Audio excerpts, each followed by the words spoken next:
Hello. I hope you're having a good day. Today, we're going to do something a little bit more different than the regular content on my channel. We're not going to analyze anything. We're not going to look at points, strategies, blah, blah, blah. Today is going to be a little more of a fun of a video. It's for a Monday video, so we're going to have a little bit more fun. I'm going to build a live wildcard draft for you, and this is going to be most probably the best draft you ever see. No, I'm joking. It's going to be a little bit based on my opinion on fixtures. You can see a lot of repetitive picks for sure from other content creators because there are some bunch of players that are doing really fine, but let's try and be different. By the way, I have a stat that in the top 1 million there isn't anyone with that particular lineup, so I feel pretty unique. Let's build now a unique wildcard draft. If you find that interesting and want to see more fun content, more analyzing content, more FPL content in general, subscribe to the channel, leave down a like, and let's have some fun. First, we're going to remove every player from the team and we're going to start building from scratch. But yeah, from time to time, it's not all about analysis. We have around 15 days up until the next deadline, so we have a lot of time to tinker, to make some drafts. Maybe I'll do an updated version when the game week continues. Now only 5 fixtures has passed. There are 5 left, so we'll have a lot of fun. We have 102 million in the bank from my squad, so I'll try to get in between 100 and 101 because not all of the players have 102 million, but let's see where that leads us. We're starting from the goalkeepers. Let's see who can we pick. I have a big suspicion that I'm going to return Turner because he's a 3.9 player from a side that I'm not going to get 3 players from for sure up until the end of the season. He's getting some regular minutes, maybe he's getting benched sometimes, but for 3.9 you get a playing goalkeeper. The other option is for sure to go for Ortega, but I don't know Ederson up until when he's going to be injured, so that's a little bit risky. If we have an update, maybe Ortega becomes the best under 4 million goalkeeper, but for now it's Turner. Looking at fixtures for other teams, Newcastle look fine, so Dubravka is an option for sure, but they're too leaky in defense right now, but that may turn for the better, especially against Luton, Nottingham, Bournemouth, Wolves, all those kind of teams, and maybe a Dubravka is a great option. Let's see how much is Dubravka. So Dubravka is 4.2, so it's either Dubravka or Areola, and at the minute I'm not completely sure that I will invest in any of them, but I will go for Dubravka because I will want someone from that Newcastle defense if they turn up for the better. And for those fixtures, I may need someone. Yeah, Villa is not ideal, but he can rack up some save points. Against Liverpool, he saved a penalty. He got some saves against City. Yeah, he conceded 3 goals, but got 3 points. So 8-pointer here, a clean sheet. So he's racking up some points. So I will choose Dubravka in order to have a defensive cover from Newcastle because I'm not going for Trippier, let's be honest. Now, before continuing with the defense, I want first to include the most important player in the squad that I need the money to fill in, and that's Erling Haaland, if he's fit, by the way.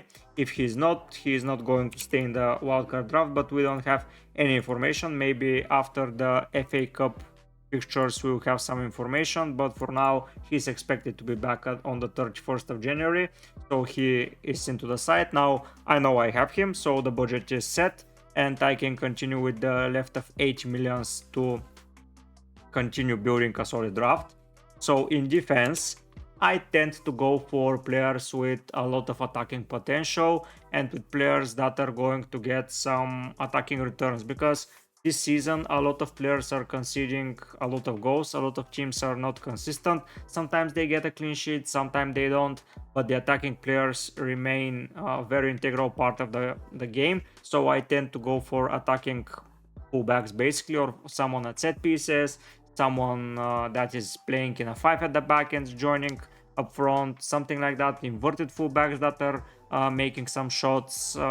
So yeah, this type of things. And what better way to start than to include Alexander-Arnold. I know that we added 2 locked players, but I believe that both of them are back for the 31st of January, so we have time to update the draft. So I will remember that draft, and next time when we do an update, after some team news, after some seeing who is playing and who is not, we're going to create it once again, and now we will have more and more information. But for now, Trent and Haaland are into the site. If they are out, I will have money for them, but for now they remain in. Another player that is taking up the Premier League now pretty well, it's Pedro Porro. One thing for him, if Maddison returns, by the way, who is going to return again at 31st of January, if he returns then Pedro Porro is off set pieces, so that's a little bit worrying, if I have to say. But for now we have zero information on when exactly Maddison is coming.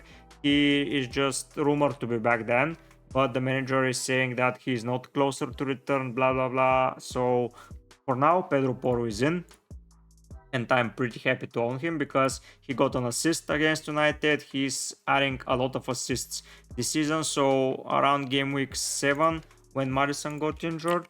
So Maddison got injured in the Chelsea game, right? Game week 11. So Maddison was far better performing for sure, but Porro made assists before that Chelsea game, to be fair only one, but after that for the Maddison injury he has made a lot of assists still to contribute with a goal, but maybe that goal is coming. But for sure I'm picking Pedro Porro in defense for now. I know that this defense is basically restoring my defenders from the previous draft, but I believe that I have a pretty solid defense and I'm pretty happy with it, especially with the third guy that I'm adding. It's Stupinian. He was the better player to own at the start. He had a magnificent start. He made an assist, goal, assist. Then he conceded a lot of goals. Did he score an own goal? Yeah, he scored an own goal, and from then he got injured. He scored a goal here. He got a clean sheet, and now he's getting back into form. He scored in the FA Cup fixture, so he has his attacking potential.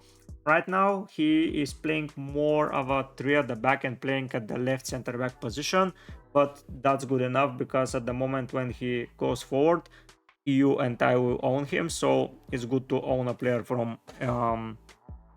Brighton, especially called Estupinian. Now the next defender that I enjoy watching as a defender is Doughty from Luton. I know you're going to say, what, a defender from Luton? No way, but hear me out. Like, he has so many attacking returns. 1 assist here, 2 assists here, 1 goal here. So basically he is conceding goals and he's returning figures. Here he got bonus. Here he got 2 assists even though they conceded 4 goals. Something else. Here he had a blank period, which was not good for sure. But you can never predict when wingback is going to deliver, and it's better to own them right now. It's a surprise that Arsenal player is not making the cut, or Gusto from Chelsea. But first Gusto, I believe that Reece James, when he's coming back, unknown return date, so it's going to be Gusto all the way. So another option is Gusto because he is attacking as well. He gets a lot of attacking returns. A lot is exaggeration, he has 3, but he's trying to be involved in attacking position and he can be a good option. But for me, Doughty being on set pieces, crossing the ball beautifully as a cover up for those 3 defenders, he is amazing. He has one okay fixture here, then a little bit of a tough run, but this is a wild card up until the end of the season, so you wouldn't want to replace defenders for sure. And I believe those 4 wing backs basically are pretty good. 2 right backs, 2 left backs, terrifically well. And the final guy here that I'm going to choose is going to be a defender, ranked with maximum 4.5. sorted by total points. Yes, and now we're going to look at a cheap player. So Brentwaite's one option. Let's add him as an option. 51 points for a player that is basically never playing. Lascelles is no longer an option. Gusto is an okay option, but Brentwaite is just cheaper. Charlie Taylor, but they are not getting clean sheets, so no, he's not that much more expensive. Evans is not going to get regular minutes soon enough. Bear is not an option right now. He has a knock as well. Van Hickey, by the way, is an okay option because he's playing full of 90 minutes, but we already have a Brighton cover up. Mengi, we have a Luton defender, so yeah, I believe that Brentwaite is the best option to cover for if anything happens. Like in that clean sheet run, he did pretty well. Here got another clean sheet, another clean sheet. He's doing well, so I wouldn't go to say that he is the best cheap enabler right now, apart from Gusto maybe, but as a fifth option, let's be real, we're not basically never playing Gusto, so Gusto is having a blank in Gameweek 26 if Chelsea proceed to reach the final. But yeah, too many blanks, it's never good, so Brentwaite is a great option just to cover that game week. And you have in game week 26 Brighton. Okay, it's not ideal, but it's not Manchester City. Okay, we've completed the defense. I'm pretty delighted with that defense. Let's now continue and add the most important structure-wise thing. For me, the most important thing is to bring back Foden. I know KDB is back. I know that he is going to destroy a lot of teams who do not own him, but he said in the interview after that he's ready for 15 to 20 minutes, so maybe he is not going to be just pushed into the deep. And when Salah returns, it will be too late to invest in KDB because Trent, Salah, Haaland, a lot of expensive players in that wild card, and for me opting for a player for the likes of Foden is enough. Like he has returned in 3, 4, 5, 6, 7, 8, 9, 10 games of 21. So that's a pretty good return ratio. I'm pretty happy with that. Basically, almost the half of return. So yeah, I'm delighted with that. Next thing we are going to consider right now is a player from the team that is always scoring. We most probably need that. In my real team, I don't have him, because I am waiting for Maddison to return, so I'm making a way for him. But this is going to be a placeholder for Maddison, basically. So Maddison is 7.8, Richarlison is 6.9, but right now he's on penalties. Right now he's doing well, so in my opinion Richarlison should be in the wildcard draft. When Maddison and Son returned, I would drop Richarlison. I will most probably drop Pedro Porro as well and bring in just Maddison and another defender, but up until then Richarlison is too good to miss out, especially that he is on penalties while Son is away. He is integral, so I'm feeling pretty confident owning Richarlison. Looking at the fixtures up ahead, Arsenal have a pretty okay fixture run after Liverpool game, so it's tricky to go without an Arsenal attacker, and who better to invest our money in than Saka. For me, Saka is a pretty good option to be owned right now because he's great. I don't see anything bad about him, and for me he can do a lot of damage. He's on penalties, he's doing well, so I'm pretty delighted to own Saka. Villa has a good fixture run, so we have to think of a Villa player. Bournemouth have an okay fixture run, but for me, if they don't double up in any of those games, so game week 22 they are not going to double up, but 23, 24 or 25, but 25 I'm not sure if they are going to double up. Who they are playing, yeah, they will double up most probably in 25, but no, then Liverpool will play Luton in 25, so yeah, it's hard to think about. But when they double up, Solanke is going to be important, but for now he is not that important. For me right now, Brighton player being Joao Pedro is a good option for sure. Maybe I'll go 3-4-3. We have to see. Fulham, yeah, they have an okay fixture run, but they're not scoring. Liverpool without Salah, I'm not too excited about them. We own City, we own United. Maybe a Newcastle player is a good option. We have Spurs. Bowen is rumored to be injured. We don't know how much he is going to miss. Nothing is confirmed, so I'm most probably going to add Gordon here. So adding Gordon like that. And this is a pretty good thing to do. And the last player here most probably is going to be Palmer, if I have to be honest.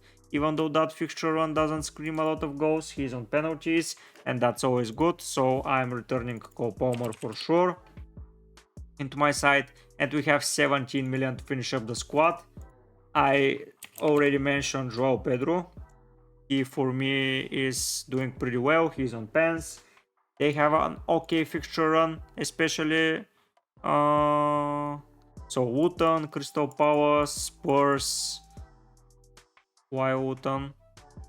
Okay, they have Wootton in 22. Crystal Palace, Spurs, Sheffield, Everton, Fulham, Nottingham, a pretty good fixture run, and they're not blanking in 26. They have a strong team, they can score goals, so Joao Pedro for now is a great option, and he's cheap, so he can remain on the bench if something is happening, and he can cover up for Haaland.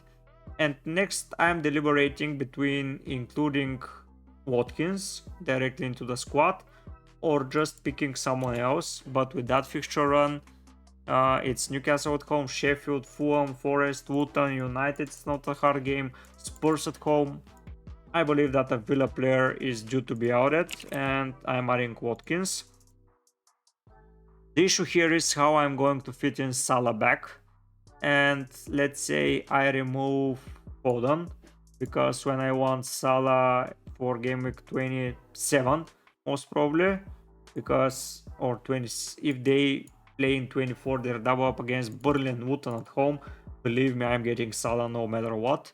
But for now, maybe in 27 I want him, because City's fixture run getting harder here.